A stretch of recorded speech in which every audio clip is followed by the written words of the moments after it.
I don't know how many of you have been following Facebook. Believe it or not, the whole world is not on Facebook. It seems like it. Last Thursday, my sister-in-law disappeared in the Bahamas. She and a friend of hers, she was on Episcopal Island. And Episcopal Island was probably the hardest hit. It was pretty much scouted. And the last word that we got was that the house that she was staying in had collapsed on top of it. So for over 2 days, we didn't know anything about what was going on with her. She's an anesthesiologist, and she stayed in the Bahamas because she thought she would be of help. Her husband's also an anesthesiologist. She's okay. You know, I could tell by listening to her, she's been on the news a lot, she and her husband both, and I could tell by listening to her that she's still going through what I recognize as understanding the trauma of what happened. And what she experienced is really beyond the normal human experience. And that's one of the things that we use to diagnose PTSD. But she's going to be all right. She's got a family that loves her, and I think that she's grateful for that family now. And she's been living in the Bahamas with her husband quite a bit. They had a house down there. It's gone now. Everything on Episcopal Island is pretty much gone. It's just flat.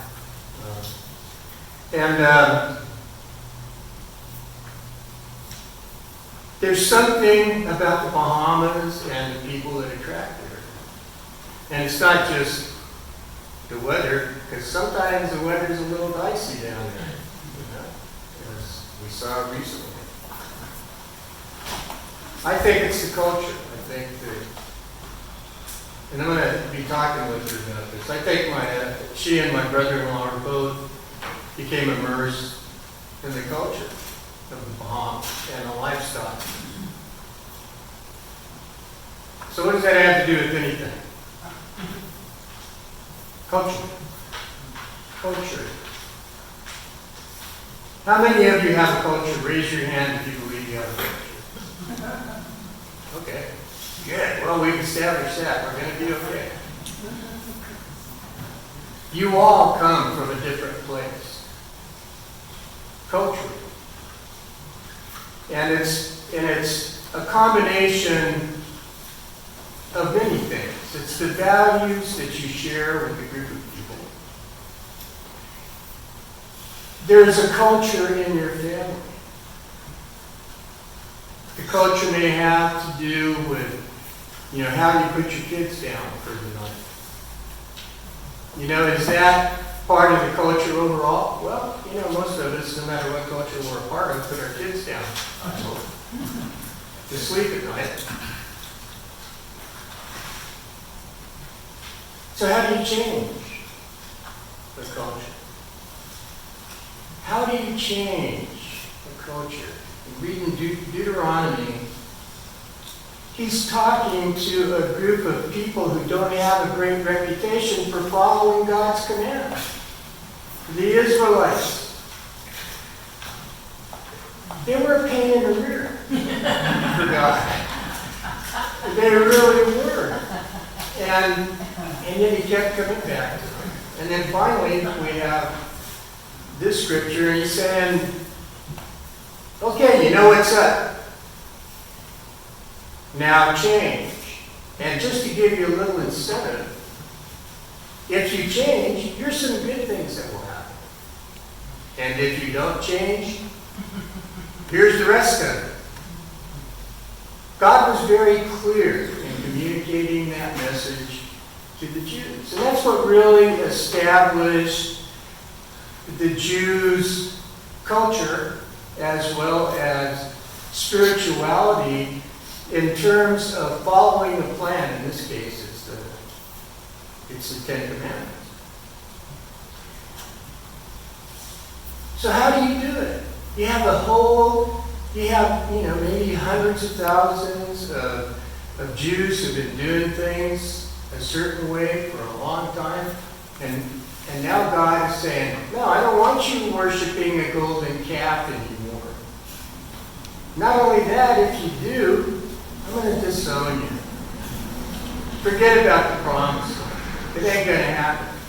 If y'all don't change your ways. Change your ways. How many times do you hear that growing up? You got to change your ways. You know, sometimes my dad said it to me different than that. But he made it clear to me that I had to change my ways.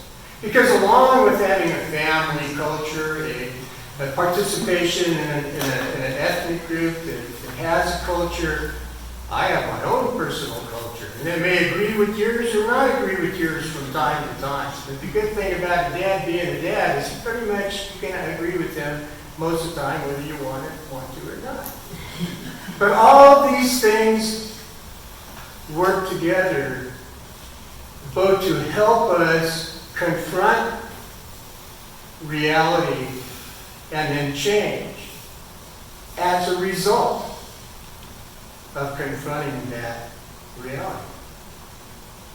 It was interesting as I was reading the epistle. The epistle sometimes is really hard to get into because of the language that's used, and some are phrased differently on purpose. But Paul says, I'm a prisoner of Christ. He said, I'm a prisoner of Christ. I had to understand that better. Because one of the things, I got to say I might have been a prisoner once, in a jail, maybe, a long time ago, when I was young and indiscreet. So my idea of being Christ's prisoner and my knowledge of being a prisoner was kind of different. So I had to understand it. When you're a prisoner, who controls your life?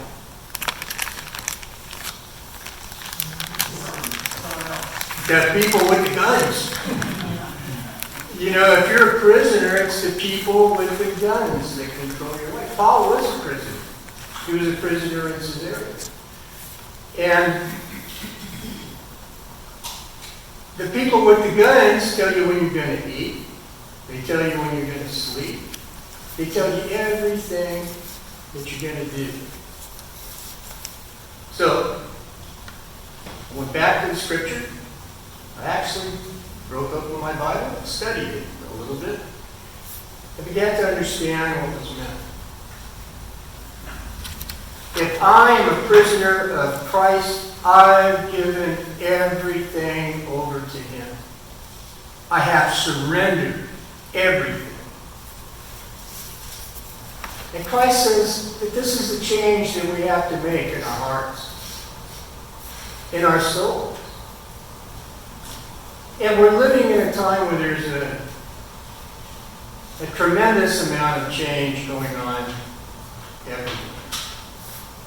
Right here at this church, there's a tremendous amount of change going on. We can feel it now on Mondays and Wednesdays. There's something happening that